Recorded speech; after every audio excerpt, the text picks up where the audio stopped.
Good morning, Unity friends and family. I'm Katrina from Unity of New Orleans. At Unity, we welcome all people from all spiritual paths and every walk of life. We are here to support you on your path, wherever you are.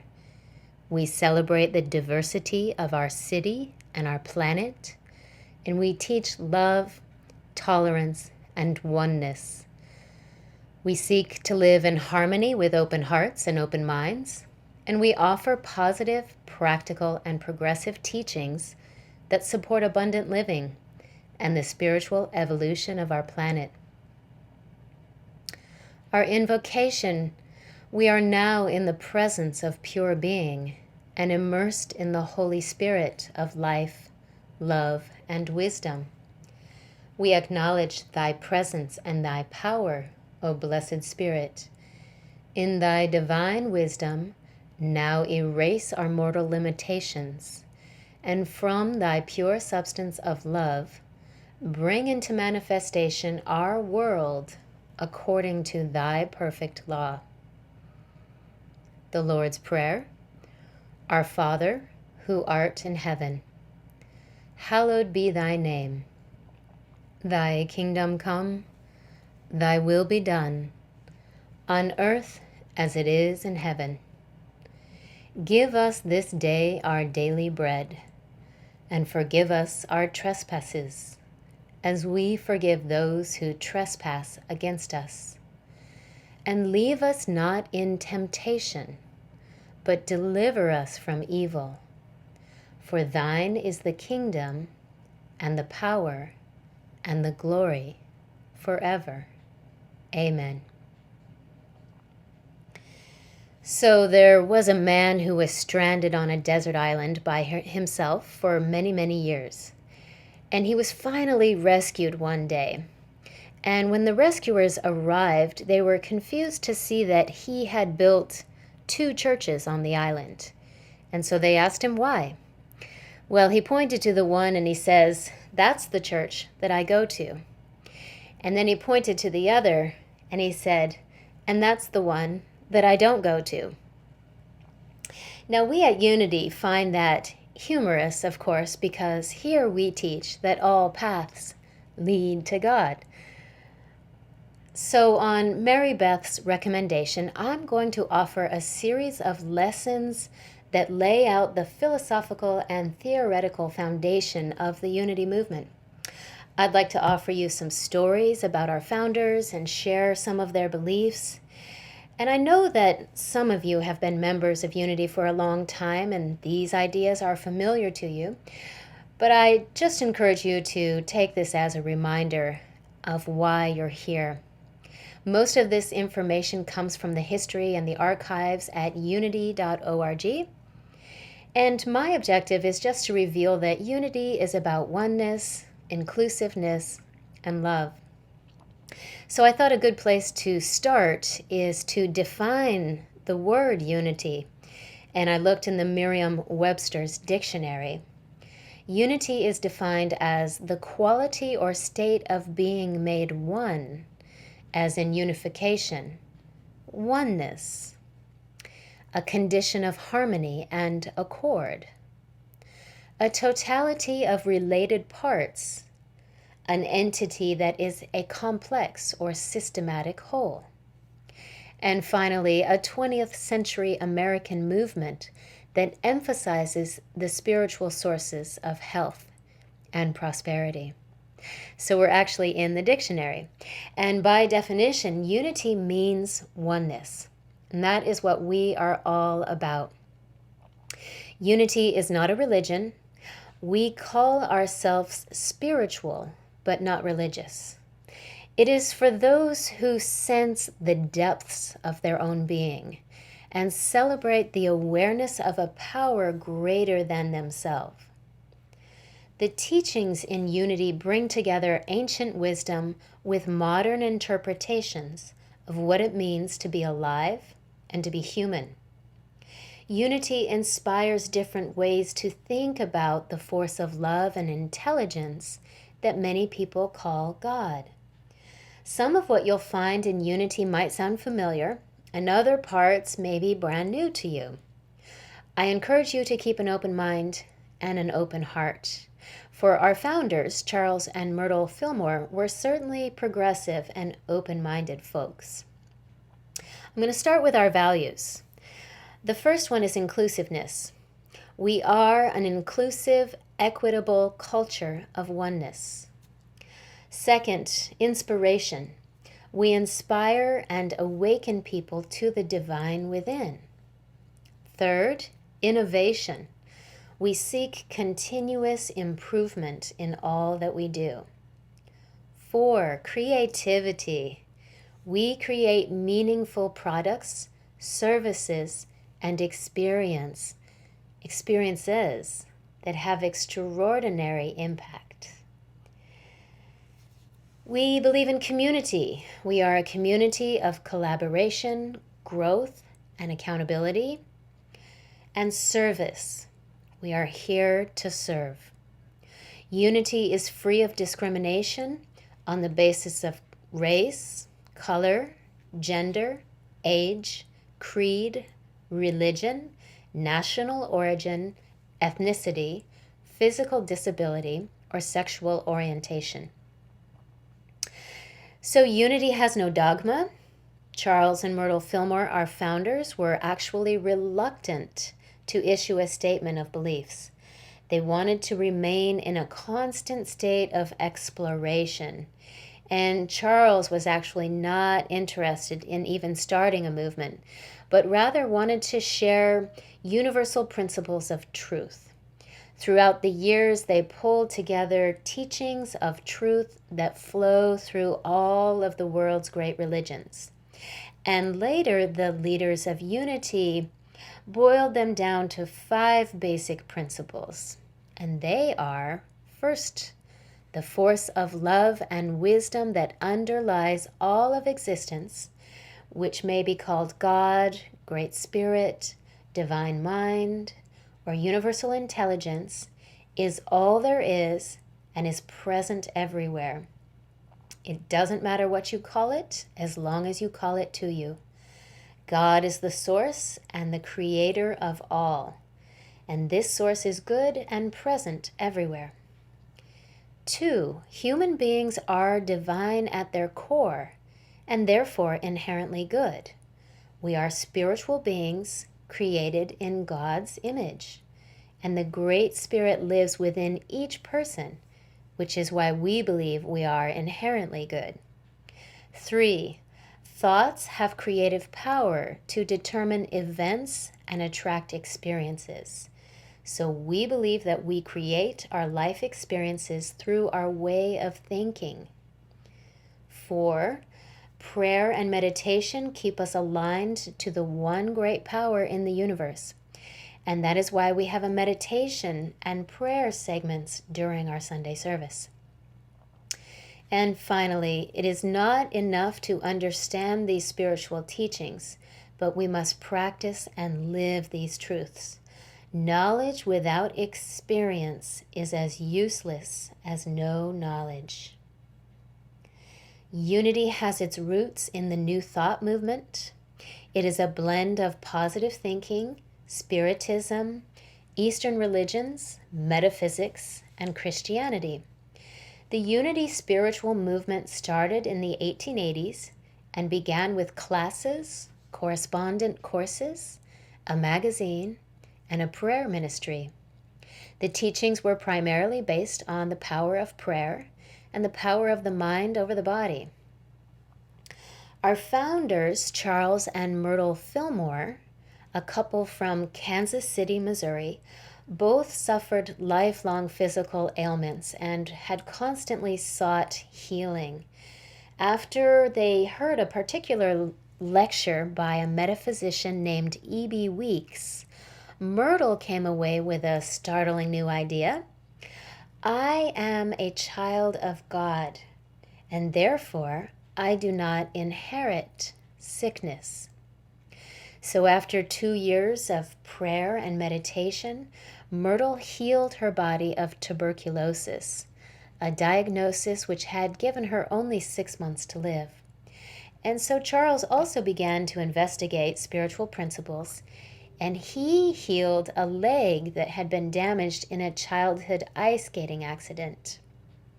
So given their early biographies, the unorthodox spiritual leadership of the Fillmores seems an unlikely prospect.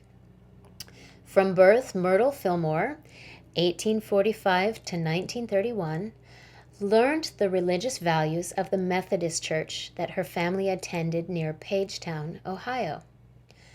Charles Fillmore, 1854 to 1948, was born on a Chippewa Indian reservation near St. Cloud, Minnesota, where his father worked as a government official with the tribe.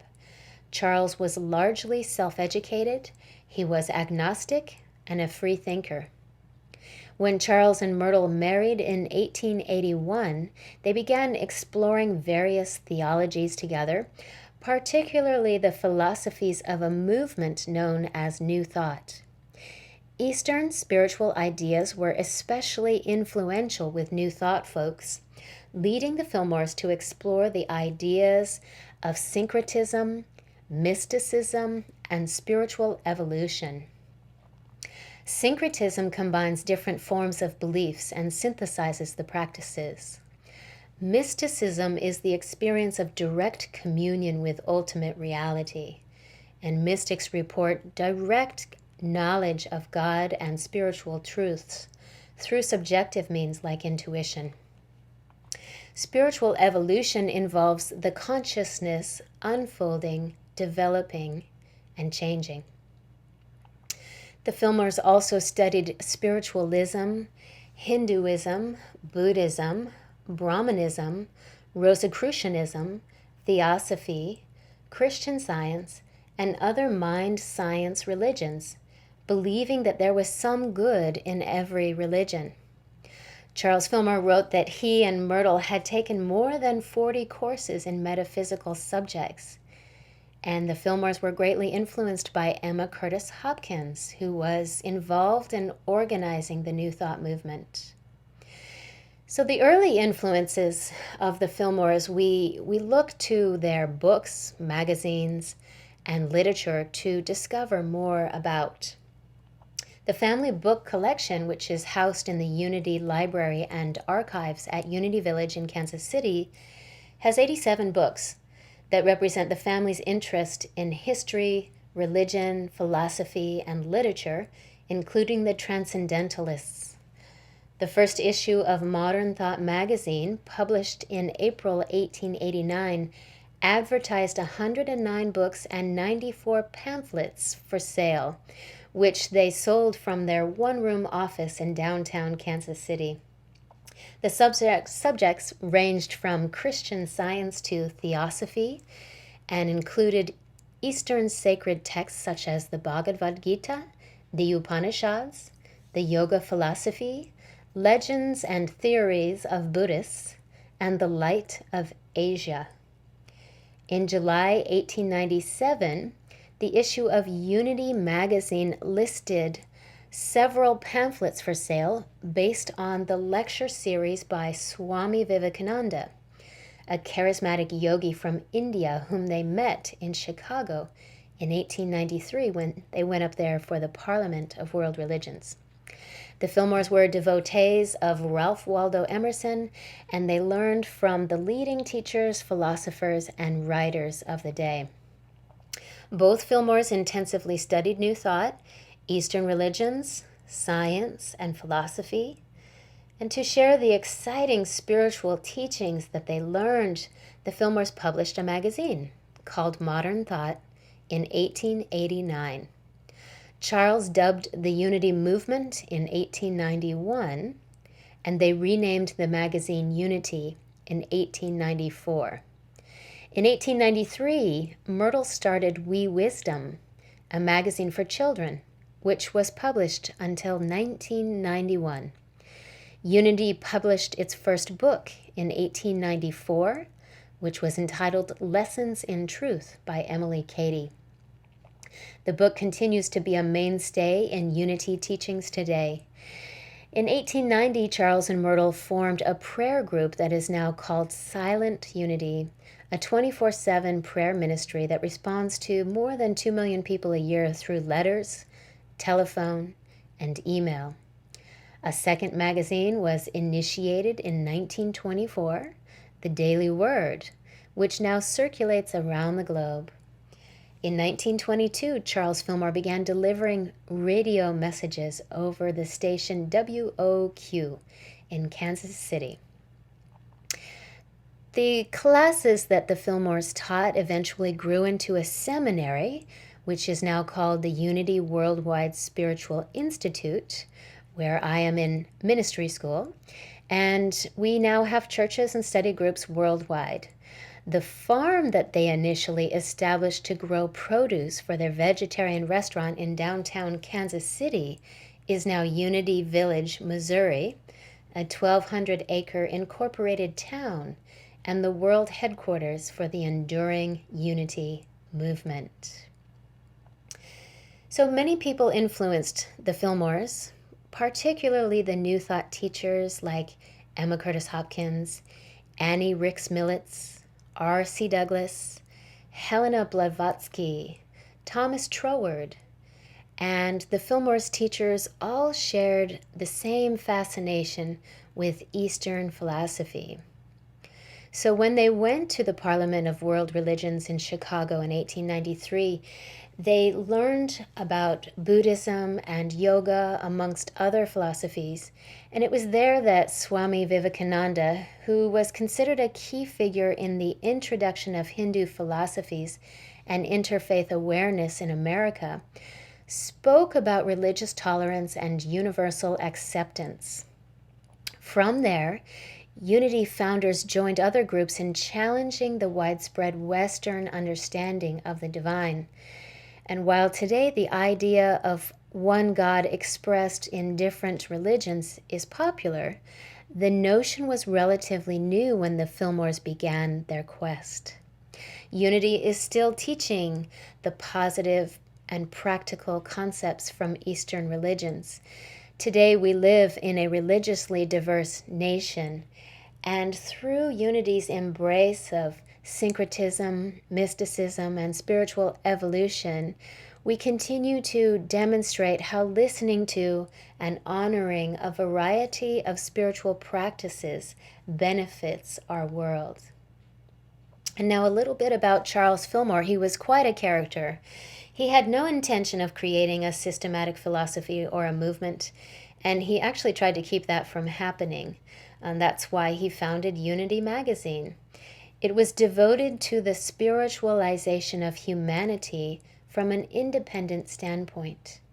He studied and shared ideas about everything from spiritualism, psychic research, vegetarianism, yoga, theosophy, astrology, the Vedanta, and more. He was interested in promoting the free flow of truth rather than articulating ideas of his own. He was eclectic and open-minded, and he reserved the right to change his mind. He was a kind of spiritual researcher. He would study a principle and learn it, apply it, and then work with it in the silence and in meditation and his own personal work. And if it seemed to work out for him, then he would teach it. And if it didn't work, he would reject it. Charles said, "We do not claim to have discovered any new truths or that we have any special revelation of truth. There is truth in every religion, and it is my privilege to take truth from any source and make it fundamental as a rule and an action in my life."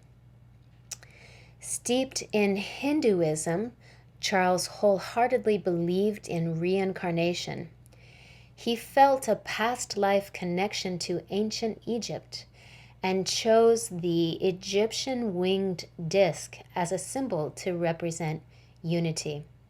And the symbol is a representation of the earth being lifted in consciousness. Unity magazine described it as a soul giving wings to the body.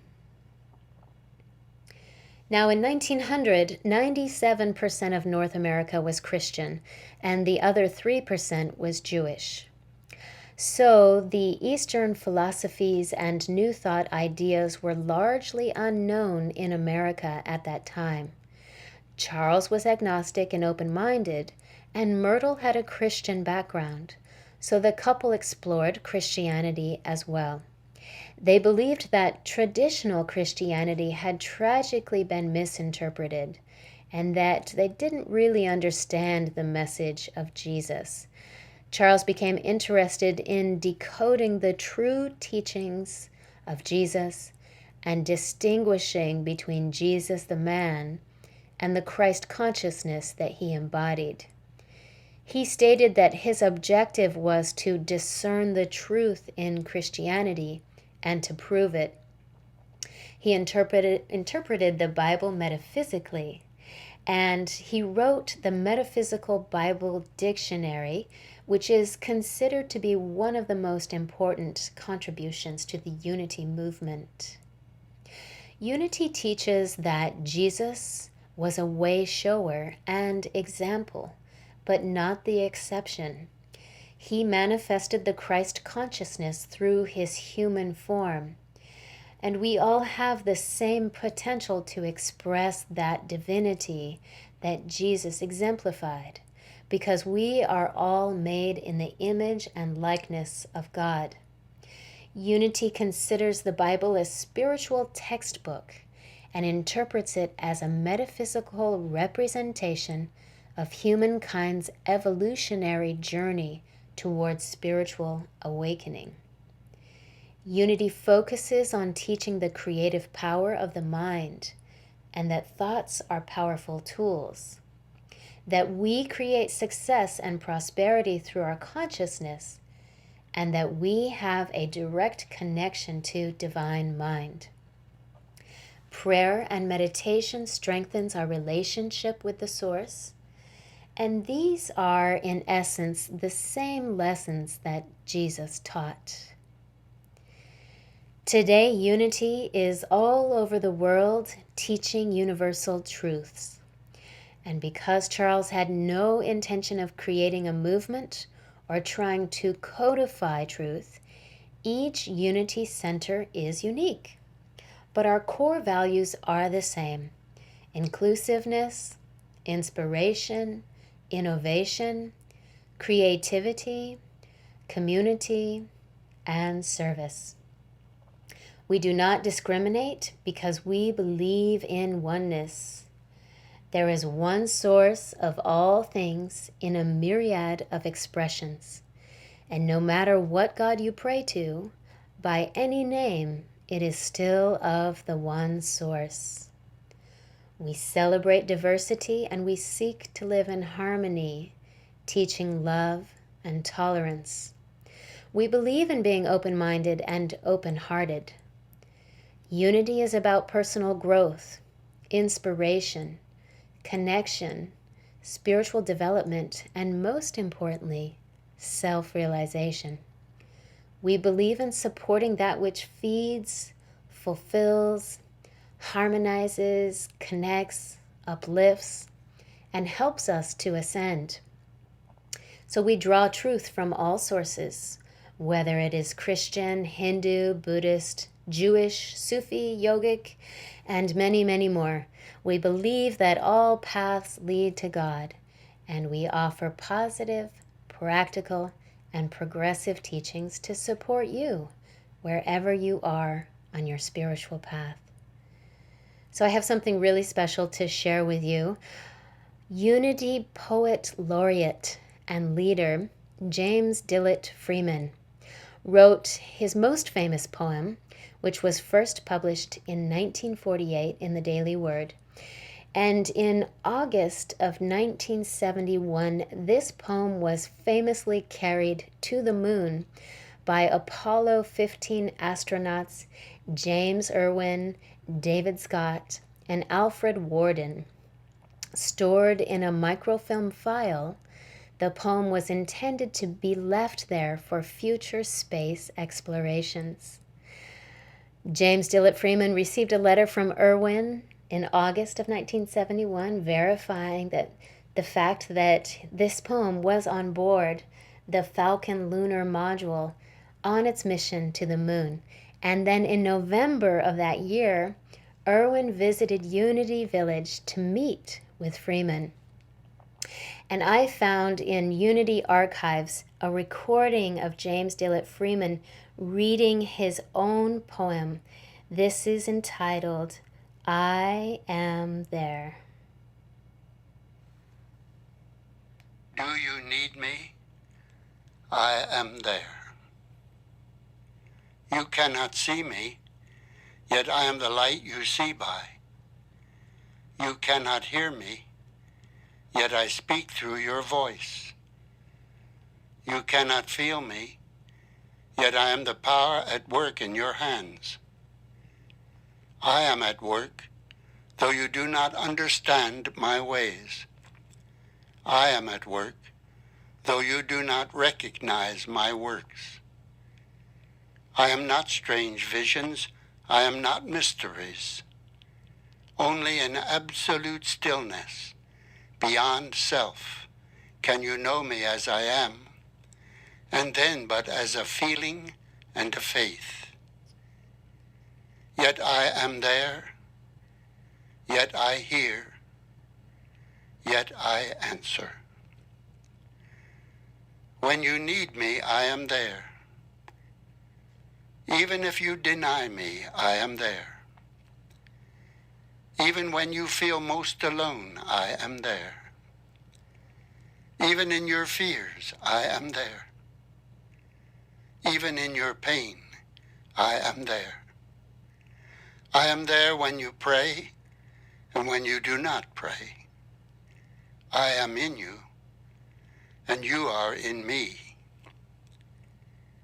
Only in your mind can you feel separate from me, for only in your mind are the mists of yours and mine.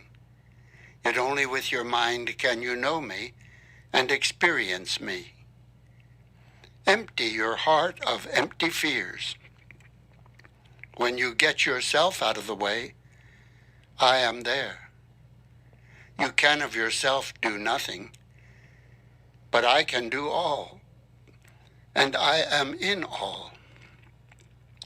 Though you may not see the good, good is there, for I am there. I am there because I have to be, because I am.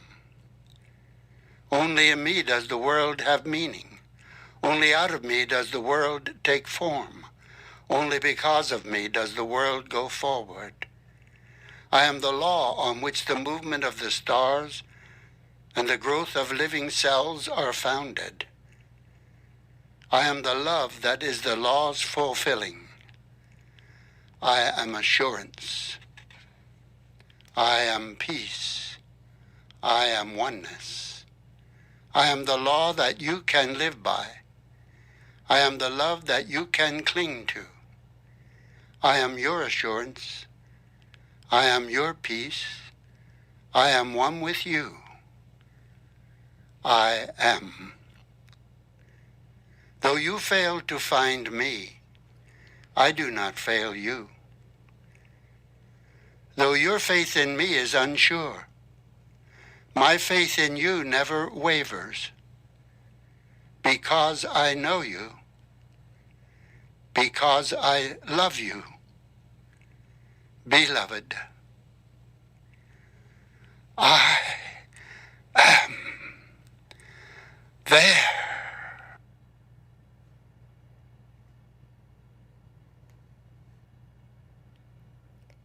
So with that, let us go into our meditation.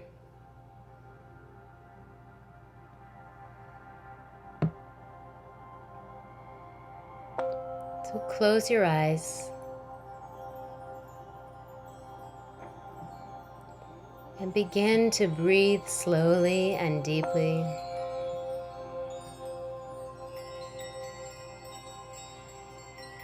With each breath, let your body soften and relax. Breathe. and let the sounds and words wash away all concerns.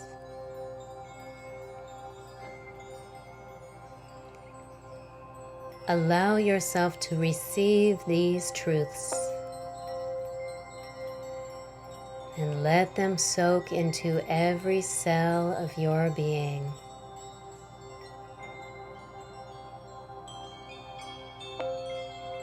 I am one with universal mind. I know this mind is perfect, and I rely on it for guidance in all of my affairs. This universal mind knows no difficulty, limitation, or lack. It simply creates in my experience that which I believe and accept. The great reality is good and always manifesting itself. I lift my thoughts to the perfection, abundance, and love of the universe. I know and recognize my oneness with all things. I have empathy, tolerance, and compassion for all people and all sentient creatures. I know that all form and all circumstance are the creation of an infinite intelligence that is within me and around me. I know that divine mind is constantly creating in my experience that which I think and believe. I release all thoughts of negativity and disharmony. I see nothing but cooperation and assistance. I hold my thoughts steadfastly on the good. I relax in contemplation of the good, securing the knowledge that everything rests in a power much greater than I am. I trust this power. I have complete faith in this power. I rely upon this power in all my affairs. I accept good and the abundant supply of the universe as mine. I am pure in spirit. I've always been and I always will be. Inside me is a place of confidence, quietness, and security. A place where all things are known and understood. This is the universal mind, divine mind, and the mind of God, of which I am a part, and which responds to me when I ask. Divine mind knows the answers to all my problems, and the answers that I need come effortlessly to me. Whenever I need, the answers are there. I give my problems to the great mind of God, the source of all creation. I let go of them, confident that the correct answers are coming to me. There can be no obstacle in the mind of God, which is within me.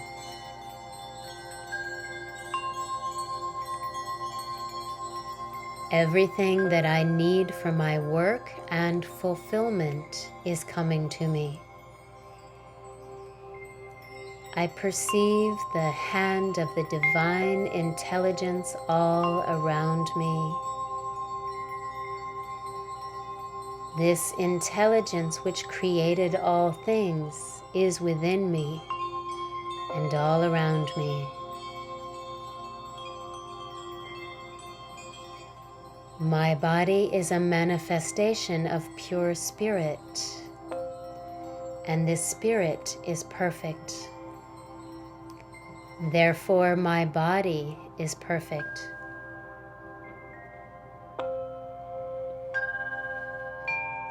I enjoy the riches of life, and each day brings constant evidence of the power and wonder of the universe. I am confident. I am serene. I am sure. I am one with Divine Mind. Each moment of each day brings my life closer to realization. My work in this world is being accomplished now. Success, harmony, and peace are mine. All of life exists within me. Here in my heart and mind, in the depths of my being, the truth is apparent. I accept truth and understanding, which comes to me now.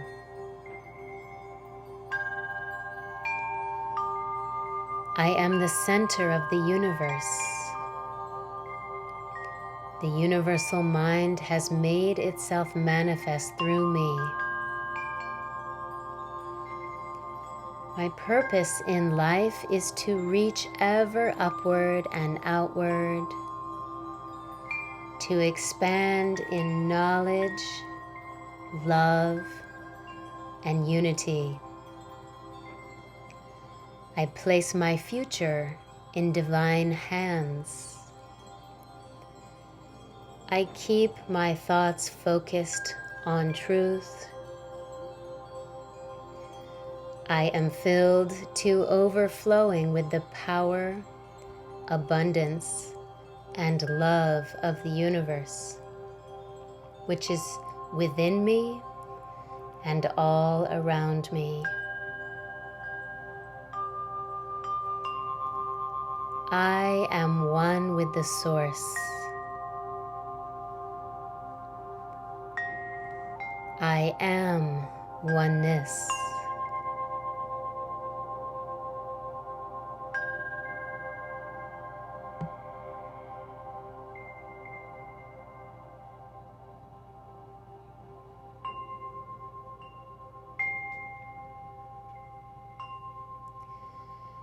And we will close today with the prayer for protection, which was written by James Dillard Freeman.